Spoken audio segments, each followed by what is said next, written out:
जब हमारे मोदी जी कोई सनातन का अपमान करते हैं, जब योगी जी सनातन का अपमान करते हैं, तो वो सनातन का अपमान नहीं होता।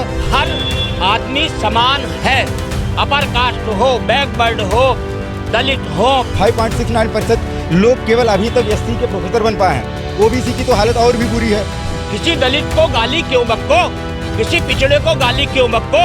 क्या इसका मतलब क्या ये हुआ कि आज़ादी के बाद 1950 से लेकर 2019 तक कोई व्यक्ति इतना योग्य नहीं हुआ, इतना पीएचडी नहीं हुआ कि वो प्रोफेसर बन सकता? मूलक मतलब सब समान है, चाहे ब्राह्मण हो, ठाकुर हो, बनिया हो, कायस्थ हो, बिंद हो, जाटव हो। क्योंकि जो लोग बैठे हुए हैं, जो कुंडली मारे हुए उच्च पदों पे बैठे हुए, वो नहीं चाहते हैं कि उनकी सजातीय के अलावा कोई और व्यक्ति उस पद पे आए, और इनकी नज़रों में जज की कोई औकात नहीं रही। ये यूजीसी कानून को लेकर क्या सरकार बांट रही है, समाज को बांटना चाह रही है? यूजीसी कानून को असल में कोई समझ ही नहीं पाया है।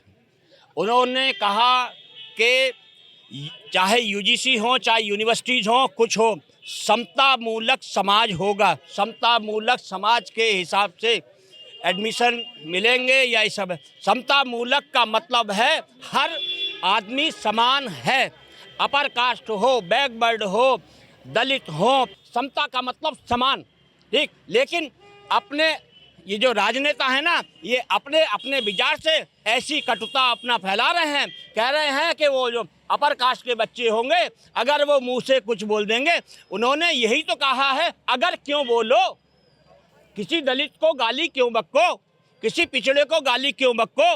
अरे समता मूलक का मतलब है कि अपर और ये सब समान है, सब साथ में पढ़ो भैया, साथ में पढ़ो, खेलो कूदो, और जो छात्रावास है साथ में रहो, खाओ पियो, आराम से रहो। तो कहने का मतलब है कि हमारे जो मनीषी हैं, ऋषि हैं, आजकल के साधु सन्यासी भी हैं, वो भी ये कह रहे हैं कि जाति पात की करो विदाई, हिंदू हिंदू भाई भाई। तो यही तो यूजीसी में कहा गया। यूजीसी को लोग उल्टा सीधा कह रहे हैं कि ये गलत है। गलत कुछ नहीं है, सब समता मूलक मतलब सब समान है, चाहे ब्राह्मण हो, ठाकुर हो, बनिया हो, कायस्थ हो, बिंद हो, जाटव हो, वाल्मीकि हो, सब समान है, सब साथ में खाओ पियो। इससे पहले जैसे आपने बोला कि ये यूजीसी का जो कानून है वो एक समान करने के लिए है, तो इससे पहले ये जो यूजीसी का कानून नहीं था, तो क्या सब एक समान नहीं थे? नहीं, ये इसलिए लाया गया है कि हमारे यूनिवर्सिटी में छात्रावासों में एक जातिवाद के आधार पर छात्रावास हो जाते थे, एक दूसरे से लड़ाई करते थे। तो उनका कहने का मतलब है, आपस में भैया लड़ो नहीं, तुम शिक्षा के मंदिर में आए हो, केवल शिक्षा ग्रहण करो, समान रूप से रहो, एक दूसरे से दोस्ताना व्यवहार करो, साथ में रहो, और भैया लड़ो नहीं, शिक्षा के मंदिर में केवल शिक्षा लो। यूजीसी में ये जो चीज़ लाई है गलत नहीं है, ये समझने। आपने आरक्षण की बात करी, क्या लगता है यूजीसी से आरक्षण, जो निचली कास्ट है, जो निचले के लोग हैं जिनको आरक्षण मिलता है, उस पर कुछ असर जाएगा? मैम, निचली नहीं, तथाकथित निचली कहा जाए। क्यों? निचला तो हमें समाज ने बनाया है, उन लोगों ने बनाया जिन्होंने जाति के आधार पे सदियों से खाया और बजाया है। तो इससे हाँ, हालांकि जो यूजीसी बिल है, इससे बिल्कुल असर तो पड़ना चाहिए। क्योंकि कहा जाता है कि एससी को आरक्षण लगभग 21% है, एससी एसटी को मिला के, ओबीसी को 27% है, टोटल मिला के 49% है। लेकिन असलियत में विश्वविद्यालयों में प्रोफेसर कितने हैं? 21%। क्या एससी वर्ग के 21% प्रोफेसर हो पाए हैं?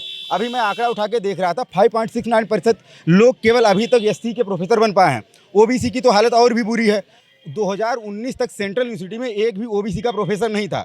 क्या इसका मतलब क्या ये हुआ कि आज़ादी के बाद 1950 से लेकर 2019 तक कोई व्यक्ति इतना योग्य नहीं हुआ, इतना पीएचडी नहीं हुआ कि वो प्रोफेसर बन सके? तो इसलिए इस बिल का आना बहुत आवश्यक था। क्यों? आज भी अगर पीएचडी की कोई छात्रा एंट्रेंस में टॉप करती है और उसे इंटरव्यू में जेएनयू जैसे विश्वविद्यालय में 1 नंबर दिया जाता है एंट्रेंस में, तो ये बात शर्म की है। आज भी किसी भी विश्वविद्यालय में आप चले जाइए, अगर आप वहाँ की एचओडी की लिस्ट देखेंगे और वहाँ प्रॉक्टर की लिस्ट देखेंगे, वीसी की लिस्ट देखेंगे, प्रोफेसर्स की लिस्ट देखेंगे, वहाँ आपको एक ही जाति के लोग दिखेंगे।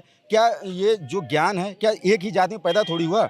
ज्ञान, आदमी जो पैदा होता है वो एकदम खाली दिमाग से पैदा होता है, उसके दिमाग में जैसे विचार डाले जाते हैं वैसा होता है। क्या ये एक ही जाति के लोग थे जो प्रोफेसर बन सके? उच्च शिक्षा में क्या एक ही जाति के लोगों को कब्जा रहा? 1992 में आरक्षण मिला ओबीसी को, मंडल कमीशन आया। मंडल कमीशन के बावजूद भी आईएएस अभी तक सिलेक्ट नहीं हो पा रहे लोग। अब सिलेक्ट होना शुरू हुए 2015 के बाद से। 93 संविधान संशोधन 2006 में एक बिल आया कि उच्च शिक्षा संस्थानों में भी आरक्षण मिल जाए। उसके बावजूद भी जब लोग उन पदों पर नहीं पहुँच पा रहे हैं और लोग कहते हैं कि नहीं आरक्षण ने बर्बाद कर, कैसे आरक्षण ने बर्बाद कर दिया? यूजीसी का जो बिल आया है बहुत अच्छा आया है, क्योंकि इससे क्या फायदे हो सकते हैं शिक्षा विभाग में यूजीसी बिल को लेकर? मैम शोषण कम हो सकता है। उसके अलावा हो सकता है इससे जो पारदर्शिता है, नियुक्तियों में पारदर्शिता वो बढ़े, हम ऐसा मानते हैं। लेकिन अभी लगभग 1-1.5 साल पहले 90-90 लाख रुपए में जो वैकेंसियाँ बिकी थी, हो सकता है ऐसी घटनाएं कम हो जाएं यूजीसी बिल से। मैं ये आपको बताना चाह रहा हूँ कि ये घटनाएं हो सकता है। जैसे मैं इसलिए नहीं कहता हूँ क्योंकि जो लोग बैठे हुए हैं, जो कुंडली मारे हुए उच्च पदों पे बैठे हुए, वो नहीं चाहते हैं कि उनकी सजातीय के अलावा कोई और व्यक्ति उस पद पे आए और बैठ के न्याय कर सके। क्यों? अगर न्याय हो रहा होता भारत में तो भारत में ये हालत शिक्षा की नहीं रही होती। क्योंकि लोग अपने ज्ञान के दम पे नहीं बैठ रहे, अपने भाई भतीजावाद के दम पे बैठ रहे हैं कि हमारे बाबा प्रोफेसर थे, उनके बेटे प्रोफेसर है। प्रोफेसर्स में और जो सुप्रीम कोर्ट और हाई कोर्ट के जजेस में सेम पैटर्न आपको देखने को मिलेगा कि सेम ही खानदान के लोग उनके 100 साल पहले भी प्रोफेसर थे, आज भी प्रोफेसर हैं। क्या दूसरी जाति का आदमी, दूसरे समुदाय से आने वाला व्यक्ति जिसने बहुत ज़्यादा संघर्ष किया समाज में, क्या वो प्रोफेसर की गद्दी पर नहीं बैठ सकता? आज ही विश्वविद्यालय में जाके पता कर लीजिए, मैं आपको बता दे रहा हूँ। लखनऊ विश्वविद्यालय का मैं छात्र हूँ तो वहीं का बताऊँगा। जितने भी एनएफएस लगा है, नॉट फाउंड सुटेबल, तो आजकल नया ट्रेंड आया है, नॉट फाउंड सुटेबल ज़्यादातर एससी ओबीसी की सीटों पे लगा हुआ। उन पे ठेका वाले प्रोफेसर भर लिए जाते हैं। उन्हें उनकी औकात में रखा जाता है कि अगर ज़्यादा बोले निकाल बाहर कर दें 9 महीने के अंदर, उन्हें पर डे। और इसमें भी आपको बता रहा हूँ, ठेका वाली वैकेंसियों में एक नया वो टर्म निकल के आया है कि जो विशेष कास्ट से लोग आते हैं उन्हें डेली 3 लेक्चर प्रोवाइड कराए जाते हैं। और जो एक खास समुदाय से लोग आते हैं, एससी एसटी ओबीसी से, उन्हें सप्ताह में 2 लेक्चर दिए जाते हैं। वो बेचारा मनरेगा से बुरी हालत, उसकी प्रोफेसर है, उसकी हालत मनरेगा से बुरी है। तो इन चीज़ों से बचने के लिए यूजीसी बिल आया है। और हम चाहते हैं कि यूजीसी बिल, हम तो चाह रहे थे ये जो आए आज से बहुत पहले आ जाना चाहिए, लेकिन अब आया, देर जागे लेकिन ठीक है। लेकिन इसका निष्पक्षता पूर्वक इसको लागू करना चाहिए और इसके जो परिणाम आए उस पर भी एक जांच कमेटी 2 साल बाद गठित करनी चाहिए। आपने अगर शिक्षा की बात करी कि यूजीसी बिल बहुत अच्छा है लोगों के लिए, लेकिन अगर हम एक न्यायपालिका की बात करें, जिसको सभी लोग समझते हैं कि न्यायपालिका एक ऐसी संस्था है जिसको निष्पक्ष होकर फैसले लेती है, लेकिन अब बात न्यायपालिका पे आ गई है, सियासत वहाँ पे भी शुरू हो गई है, जब रातों रात जज का ट्रांसफ़र हो जाता है इसलिए क्योंकि उसने पुलिस वालों पे कार्रवाई करी। क्या लगता है किस हद तक सही है ये ट्रांसफ़र? मैम, आप ट्रांसफ़र की बात करें, मैं आपको आज से लगभग 10-12 साल पहले ले जाना चाहूँगा, जब अमित शाह जी की जमानत, एक आदमी ने जेल की थी, ऐसा कुछ मामला था, जमानत रद्द की तो उसका मर्डर हो गया था। एक आईएएस का मर्डर हुआ था। तो ऐसे ये तो जिला जज हैं, वो तो हाई कोर्ट का जज था। तो जिला जज की, जैसे मैं अभी रिस्पेक्ट के साथ कहना चाहता हूँ कि इनकी नज़रों में जज की कोई औकात नहीं रही है। आप किनकी बात कर रहे हैं? नाम लेके बताइए। नाम लेके क्या, जो लोग सेंटर में बैठे हुए हैं, जो लोग स्टेट में बैठे हुए हैं। आप योगी सरकार को कहना चाह रहे हैं? जी, योगी सरकार को ही कहना चाहते हैं, क्योंकि उन्हीं के बहुत चहेते हैं जिन पे एफआईआर के उन्होंने आदेश दिए थे। क्या चौधरी जी नाम है, अनुज चौधरी पे एफआईआर के आदेश दिए थे।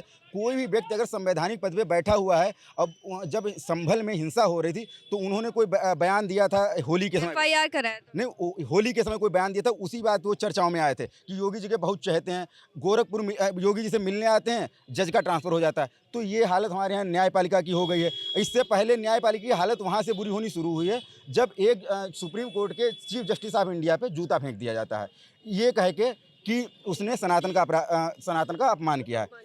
जब हमारे मोदी जी कोई सनातन का अपमान करते हैं, जब योगी जी सनातन का अपमान करते हैं, तो वो सनातन का अपमान नहीं होता। अगर कोई विशेष समुदाय का व्यक्ति, संवैधानिक पदों पर बैठा हुआ व्यक्ति अगर कोई बात अगर अपनी कह देता है अभिव्यक्ति की आज़ादी को लेते हुए, तो वो सनातन का अपमान हो जाता है। अभी पता नहीं लोगों के पास कौन सा पैमाना है। अभी मोदी जी ने पतंग उड़ाई थी, पतंग में हमें तो बजरंगबली जी दिख रहे थे, वो कह रहे ये बाली हैं। पता नहीं कौन सा नया पैमाना लेके चलते हैं कि नहीं, जो हम कहेंगे वही सच है, जो तुम कहोगे वो सच नहीं है।